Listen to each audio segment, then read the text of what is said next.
It's very commonly said that the root of most human unhappiness is the sense that one's life has no meaning. This is, I suppose, most frequently said in circles interested in psychotherapy, because the feeling of meaninglessness is often equated with the existence of neurosis. And so many activities into which one is encouraged to enter, philosophies one is encouraged to believe, and religions one is encouraged to join, are commended on the basis of the fact that they give life a meaning.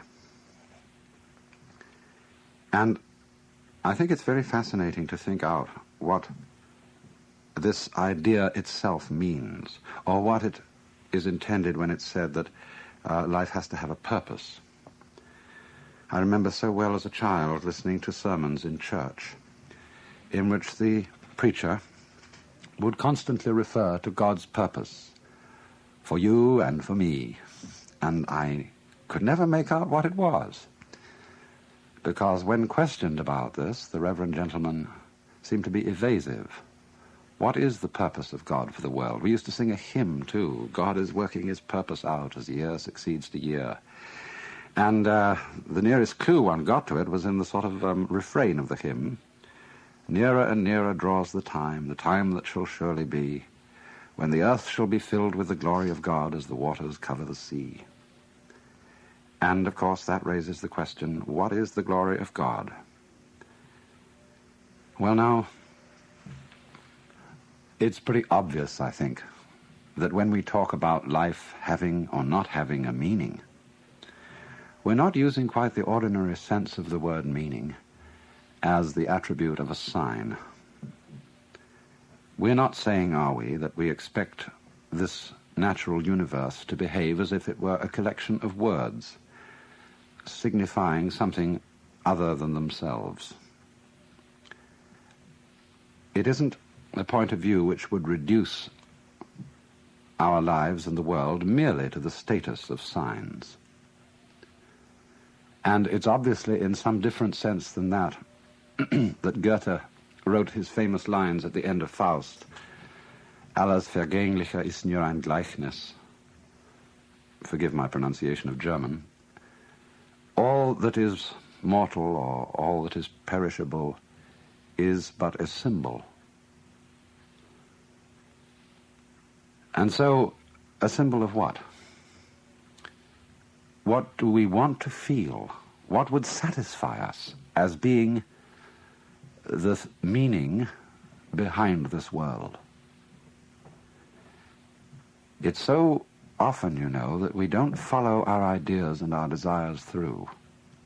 Most of the things that we want very fervently are things that we've only half glimpsed. Our ideals are very often suggestions, hints, and we don't know really exactly what we mean when we think about it. But there is this obscure sense in which we feel that life ought to have significance and be a symbol in at least that sense, if not just so arid a symbol as a mere sign. Or it also may mean that life is meaningful. An individual feels that his life amounts to something when he belongs and fits in with the execution of some group enterprise. He feels he belongs in a plan. And this, too, seems to give people a sense of great satisfaction. But we have to pursue that question further, too. Why is it that a plan, why is it that fellowship with other people gives the sense of meaning? Does it come down perhaps to another sense of meaning, that life is felt to be meaningful when one is fully satisfying one's biological urges, including the sense of hunger, the sense of love, the sense of self-expression in activity, and so on. But then again, we have to push that inquiry further. What do our biological urges really point towards? Are they just, however, things always projected towards a future? Is biology and its processes nothing but going on towards going on towards going on? Or there's a fourth and more theological sense of the meaning of life. In all theistic religions, at any rate, the meaning of life is God himself. In other words, all this world means a person. It means a heart. It means an intelligence. And the relationship of love between God and man is the meaning of the world. The sight of God is the glory of God, and so on. But again here, there's something to be further pursued. What is it that we want in love with a person, and even a person in the sense of the Lord God? What is the content of it? What is it that we are really yearning after? Well, now, if we go back to the first point,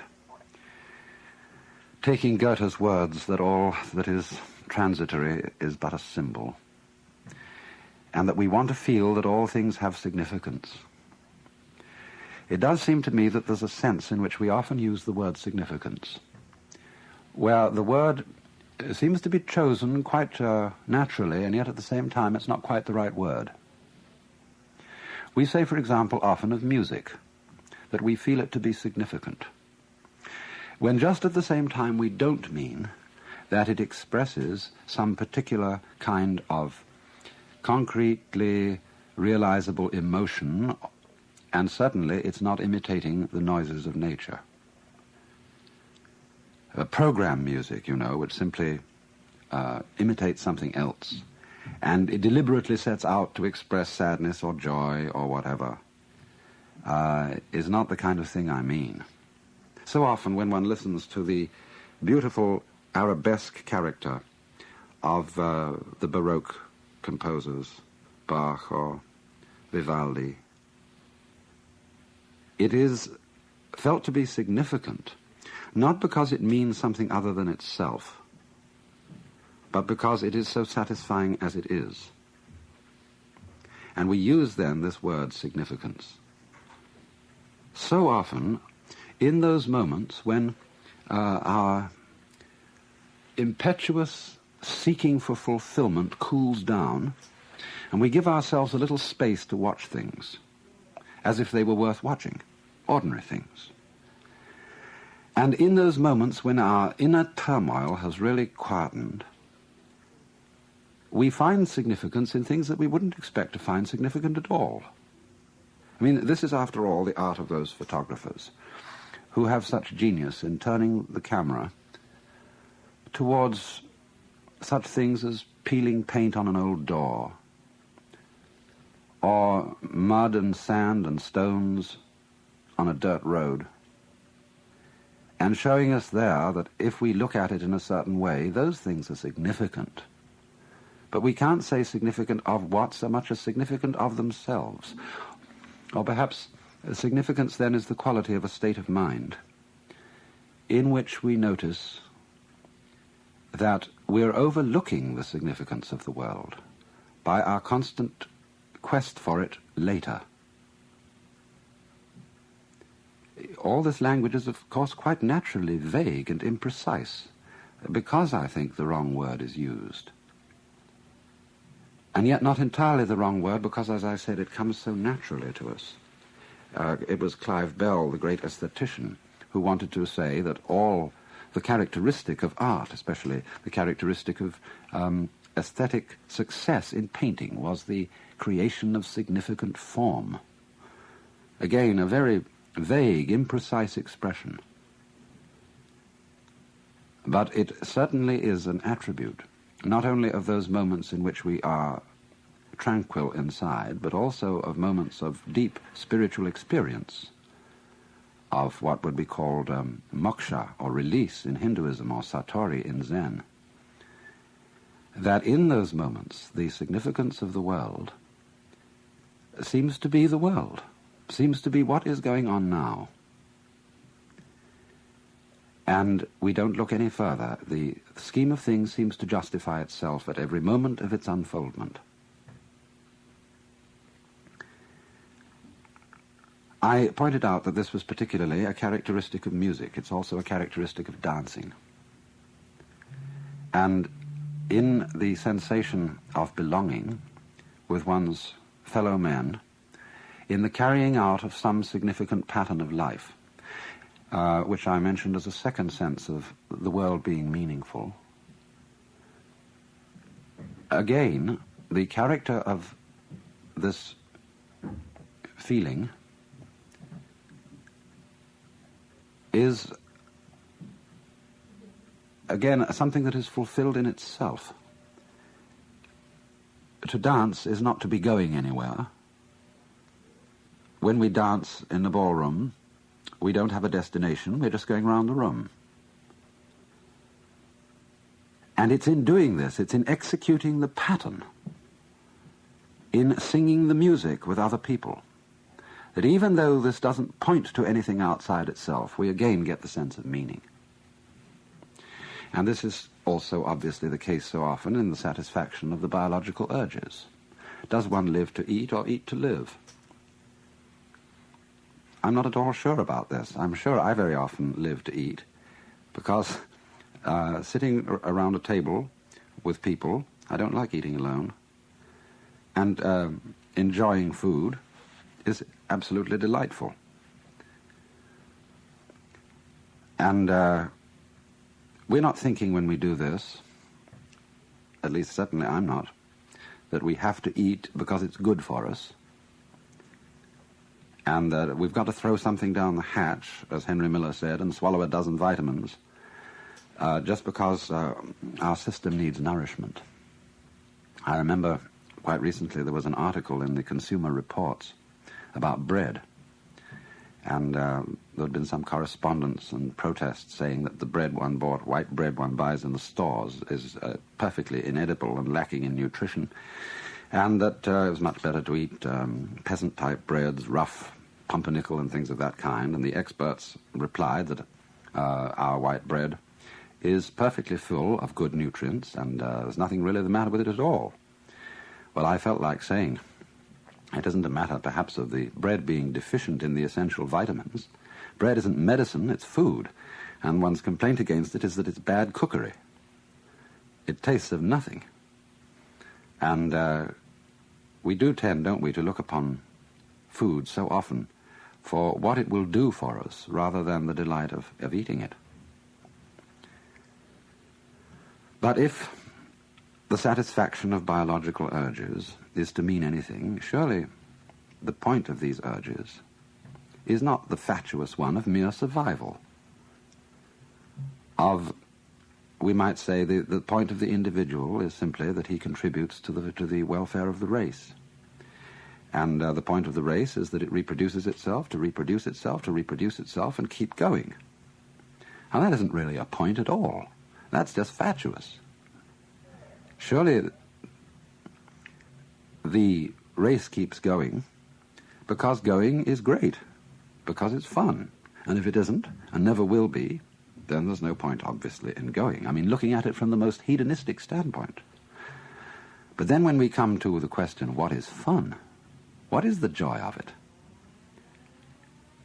Again, we come down to something that can't very well be explained in the ordinary language of meaning, of leading to something else. And this, I think, becomes preeminently true if we think of it in theological language, that the meaning of life is God. In any of the theistic religions, what is God doing? What is the meaning of God? Why does he create the universe? What is the content of the love of God for his creation? Well, there's the frank answer of the Hindus that the Godhead manifests the world because of lila, which is the Sanskrit word for play. And this is likewise said in the Hebrew scriptures, or the Christian Old Testament, in the book of Proverbs, where there is a marvelous speech by the divine wisdom, Sophia, which, in describing the function of the divine wisdom in the creation of the world, in other words, is a manifestation of the wisdom of God. Wisdom uses the phrase that in producing men and animals and all the creatures of the earth, wisdom is playing. And it was the delight of wisdom to play before the presence of God. And when it is likewise said in the scriptures that the Lord God created the world for his pleasure, this again means, in a sense, for play. And certainly this seems to be what the angels in heaven are doing according to the traditional symbolic descriptions of heaven. They are ringed around the presence of the Almighty, calling out, Alleluia, Alleluia, Alleluia, through all eternity. Well, Alleluia may have meant something originally, but as it's used now, it doesn't mean anything except, well, in our own slang, whoopee. It's an exclamation of nonsensical delight. And it was Dante in the Paradiso who described the song of the angels as the laughter of the universe. And this sense of nonsense as the theme of the divine activity comes out also very strongly in the book of Job. I always think that the book of Job is the most profound book in the whole Bible, Old Testament and New Testament, because here is the problem of the man, the righteous man, who has suffered. And all his friends try to rationalize it and say, well, you must have suffered because you really had a secret sin after all and deserve the punishment of God, or because rationalize it somehow. And when they've had their say, the Lord God appears on the scene and says, who is this that darkeneth counsel with words without knowledge? And then proceeds to ask Job and his friends a series of absolutely unanswerable conundrums, pointing out all the apparent irrationality and nonsense of his creation. Why, for example, he said, do I send rain upon the desert where no man is?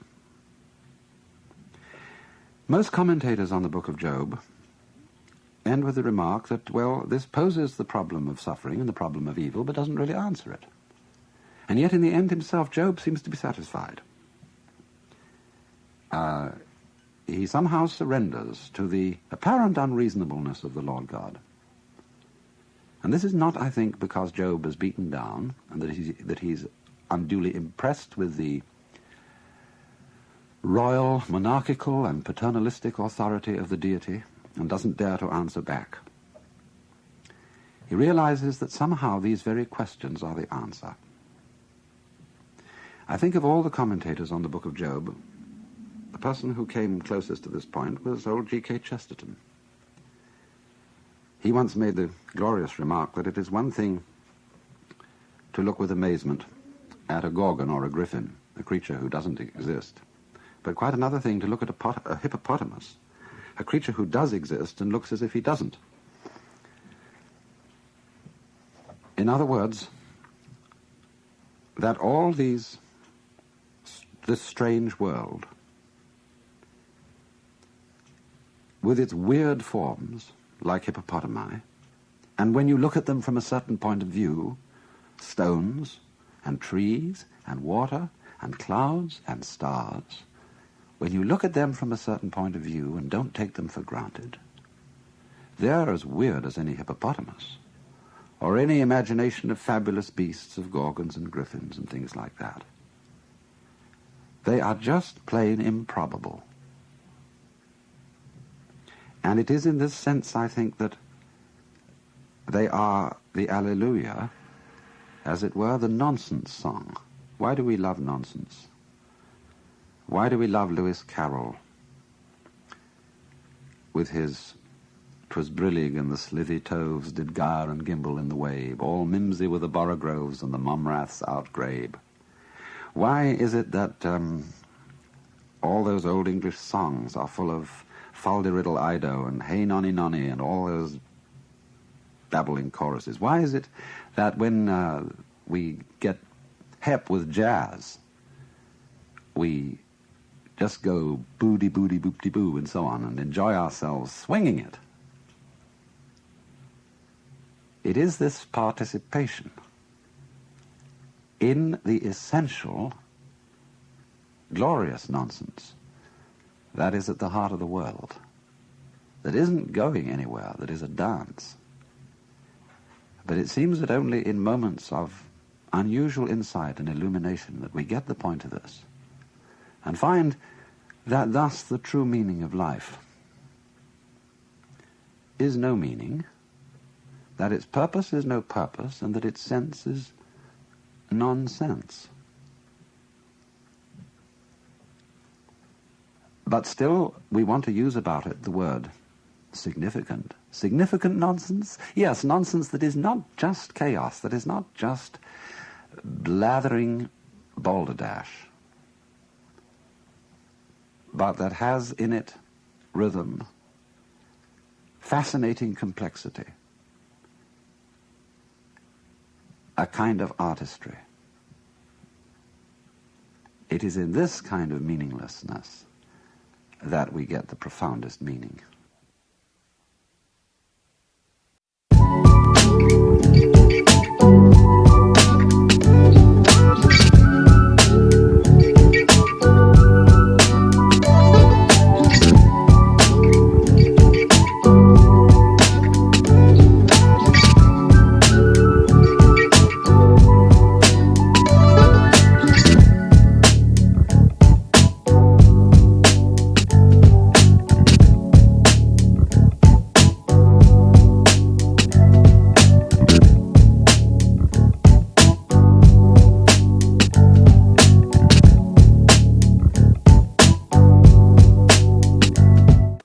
It's really a very unorthodox and unacademic thing to do, to start a discussion with a group of psychologists on the subject of metaphysics. But we have to do that, because a lot of people say that their approach to life is scientific as distinct from metaphysical, and that metaphysics is bosh anyway. But everybody, by virtue of being a human being, is willy-nilly a metaphysician. That is to say, everybody starts from certain fundamental assumptions as to what is the good life, what he wants, what are his, shall we say, axioms for living. And I find that psychologists tend to be blind to these fundamental assumptions. Maybe it's truer of psychiatrists than it is of psychologists, but they tend to feel that they are scientists. They're rather bending over backwards to have a scientific status, because that, of course, is fashionable in our age. But you know, it's so amusing that when, say, let's take psychoanalysis, for example, as pointed out to many philosophers, that their philosophical ideas are capable of being shown to have a psychoanalytic reference. For example, John Wisdom wrote a book about the philosophy of Berkeley, in which he attributed a great deal of his point of view to his experiences in toilet training as a child. The philosopher is very grateful to the psychoanalyst for revealing to him his unconscious and its emotional contents. But the psychoanalyst must in turn await a revelation from the philosopher as to his philosophical unconscious and the unexamined assumptions which lie in it. So, if I may start by insulting your intelligence with what is called the most elementary lesson, the thing that we should have learned before we learned 1, 2, 3 and ABC, but somehow was overlooked. Now, this lesson is quite simply this, that any experience that we have through our senses, whether of sound or of light or of touch, is a vibration. And a vibration has two aspects, one called on and the other called off. Vibration seems to be propagated in waves, and every wave system has crests and it has troughs. And so life is a system of now you see it, now you don't. And these two aspects always go together. For example, sound is not pure sound. It is a rapid alternation of sound and silence. And that's simply the way things are. Only you must remember that the crest and the trough of a wave are inseparable. Nobody ever saw crests without troughs or troughs without crests, just as you don't encounter in life people with fronts but no backs. Just as you don't encounter a coin that has heads but no tails. And although the heads and the tails, the fronts and the backs, the positives and the negatives are different, they're at the same time one. And one has to get used fundamentally to the notion that different things can be inseparable. That what is explicitly two can at the same time be implicitly one. If you forget that, very funny things happen. If therefore we forget, you see, that black and white are inseparable, and that existence is constituted equivalently by being and non-being, then we get scared. And we have to play a game called, black might win. And once we get into the fear that black, the negative side, might win, we are compelled to play the game, but white must win. And from that start all our troubles. Because you see, the human awareness is a very odd mechanism. I don't think mechanism is quite the right word, but it'll do for the moment. That is to say, we have as a species specialized in a certain kind of awareness, which we call conscious attention. And by this we have the faculty of examining the details of life very closely. We can restrict our gaze, and it corresponds somewhat to the peripheral field, the central field of vision in the eyes. We have central vision, we have peripheral vision. Central vision is that which we use for reading, for all sorts of close work, and it's like using a spotlight, whereas peripheral vision is more like using a floodlight. Now, civilization and civilized human beings for maybe 5,000 years, maybe much longer, have learned to specialize in concentrated attention. Even if a person's attention span is short, he is, as it were, wavering his spotlight over many fields. The price which we pay for specialization in conscious attention is ignorance of everything outside its field. I would rather say ignorance than ignorance, because if you concentrate on a figure, you tend to ignore the background. You tend, therefore, to see the world in a disintegrated aspect. You take separate things and events seriously, imagining that these really do exist, when actually they have the same kind of existence as an individual's interpretation of a Rorschach plot. They're what you make out of it. In fact, our physical world is a system of inseparable differences. Everything exists with everything else. But we contrive not to notice that, because what we notice is what is noteworthy. And we notice it in terms of notations. Numbers, words, images. What is notable, noteworthy, notated, noticed, is what appears to us to be significant, and the rest is ignored as insignificant. And as a result of that, we select from the total input that goes to our senses only a very small fraction. And this causes us to believe that we are separate beings, isolated by the boundary of the epidermis from the rest of the world.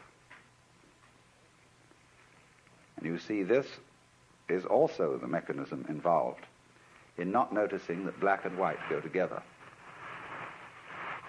Not noticing that every inside has an outside. And that the inside, what's inside, goes on inside your skin is inseparable from what goes on outside your skin. Do you see that, for example, in the science of ecology, one learns that a human being is not an organism in an environment, but is an organism-environment. That is to say, a unified field of behavior. If you describe carefully the behavior of any organism, you cannot do so without at the same time describing the behavior of the environment. And by that you know that you've got a new entity of study. You are describing the behavior of a unified field. But you must be very careful indeed not to fall into old Newtonian assumptions about the billiard ball nature of the universe. The organism is not the puppet of the environment, being pushed around by it. Nor, on the other hand, is the environment the puppet of the organism, being pushed around by the organism. The relationship between them is, to use John Dewey's word, transactional. A transaction being a situation like buying and selling, in which there is no buying unless somebody sells, and no selling unless somebody buys. So that fundamental relationship between ourselves and the world, which is in an old-fashioned way by people such as Skinner, who has not updated his philosophy, interpreted in terms of Newtonian mechanics. He interprets the organism as something determined by the total environment. And he doesn't see that in a more modern way of talking about it, we're simply describing a unified field of behavior, which is nothing more than what any mystic ever said. That's a dirty word in the modern academic scientific environment. But if a mystic is one who is sensibly or even sensuously aware of his inseparability as an individual from the total existing universe, he is simply a person who has become sensible, aware through his senses of the way ecologists see the world. So when I'm in academic circles, I don't talk about mystical experience. I talk about ecological awareness. Same thing. And so the next aspect of our metaphysical introduction must be about games. Do you know, I think there are really 4 questions that all philosophers have discussed from the beginning of recorded time. First is, who started it? The second is, are we going to make it? The third is, where are we going to put it?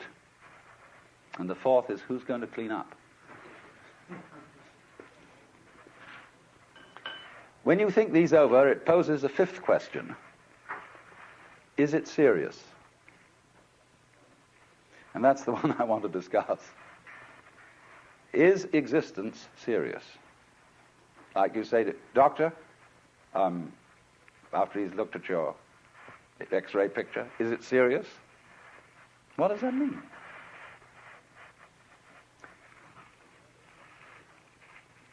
There is no necessity for it whatsoever.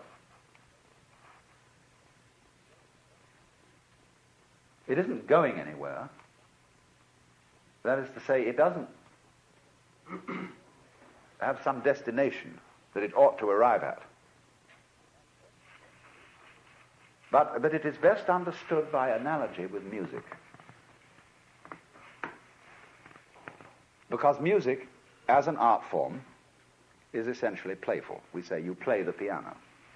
You don't work the piano. Why? Music differs from, say, travel. When you travel, you are trying to get somewhere. And of course, we, because being a very compulsive and purposive culture, are busy getting everywhere faster and faster and faster till we eliminate the distance between places. I mean, with the modern jet travel, you can arrive almost instantaneously. And what happens as a result of that is that the two ends of your journey become the same place. So you eliminate the distance, and you eliminate the journey. Because the fun of the journey is to travel, not to obliterate traveling. So then, in music, though, one doesn't make the end of a composition the point of the composition. If that were so, the best conductors would be those who played fastest. And there would be composers who wrote only finales. People go to a concert just to hear one crashing chord, because that's the end. Same way in dancing. You don't aim at a particular spot in the room. That's where you should arrive. The whole point of the dancing is the dance. Now, but we don't see that as something brought by our education into our everyday conduct. We've got a system of schooling which gives a completely different impression. It's all graded. And what we do is we put the child into the corridor of this grade system with a kind of, come on, kitty, kitty, kitty. And yeah, you go to kindergarten, you know, and that's a great thing because when you finish that, you'll get into first grade. And then, come on, first grade leads to second grade, and so on, and then you get out of grade school, and you've got high school, and it's revving up, the thing is coming. Then you're going to go to college, and by Jove, then you get into graduate school, and when you're through with graduate school, you go out to join the world. And then you get into some racket where you're selling insurance, and they've got that quota to make, and you're going to make that. And all the time, this thing is coming. It's coming, that great thing, the success you're working for. Then when you wake up one day about 40 years old, you say, my God, I've arrived. I'm there. And you don't feel very different from what you always felt. And there's a slight letdown because you feel there's a hoax. And there was a hoax, a dreadful hoax. They made you miss everything by expectation. Look at the people who live to retire and put those savings away. And then when they're 65, they don't have any energy left, they're more or less impotent, and they go and rot in an old people's senior citizens community. Because we've simply cheated ourselves the whole way down the line. We thought of life by analogy with a journey, with a pilgrimage, which had a serious purpose at the end, and the thing was to get to that end, success or whatever it is, or maybe heaven after you're dead. But we missed the point the whole way along. It was a musical thing, and you were supposed to sing or to dance while the music was being played. But you had to do that thing. You didn't let it happen. And so, in this way, the human being sometimes becomes an organism for self-frustration.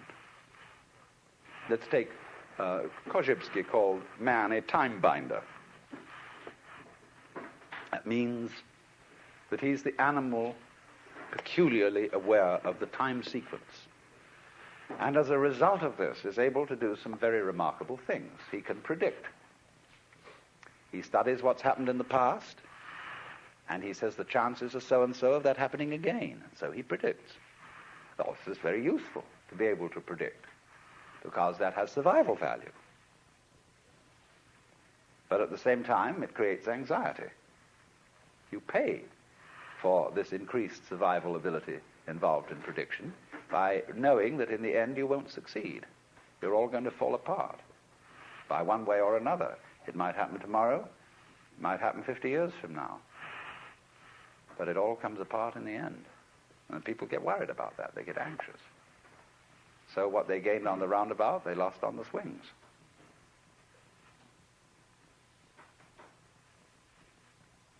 So then, if you see, on the other hand, that existence, this is, as I said, my basic metaphysical assumption, which I won't conceal from you, that existence is musical in nature. That is to say that it is not serious. It is the play of all kinds of patterns. We can look upon different creatures as we look at different games, as we look at chess, checkers, backgammon, tennis. There's the tree game, the beetle game, the grass game. Or you can look at them as you look at different styles of music, mazurkas, waltzes, sonata, etc., all down the line. There are all these different things doing their stuff. And they're going to do, hoo-ji-do-de-do, you know, in different rhythms. And we're doing that. If you were in a flying saucer from Mars or somewhere, and you came and looked, try and make out what was living on this world, from about 10,000 feet at night, or early morning, you would see these great ganglia with tentacles going out all over the place. And early in the morning, you see little blobs of luminous particles going into the middle of them. See? And then in the late afternoon or early evening, it would spit them all out again. And they say, well, this thing breathes. And it does it in a special rhythm. It goes in and out, in and out, in and out once every 24 hours. But then it rests a day and doesn't spit so much. It spits in a different way. That's a kind of irregularity. And then it starts spitting all over again the same way. Well, I say that's very interesting. That's this kind of thing we have. See? This is something that goes this way. You see? Just like music goes... Did you ever see a lady go this way, go that way? That's what it does. And when people... when you think a bit what people really want to do with their time, what do they do when they're not being pushed around and somebody's telling them what to do? They like to go. They like to make rhythms. They listen to music, they dance, or they sing, or they do something of a rhythmic nature, playing cards, or bowling, or raising their elbows. Everybody wants to spend their time swinging. And that's the nature of this whole thing we're in, you see. It likes to swing. That's why it does it.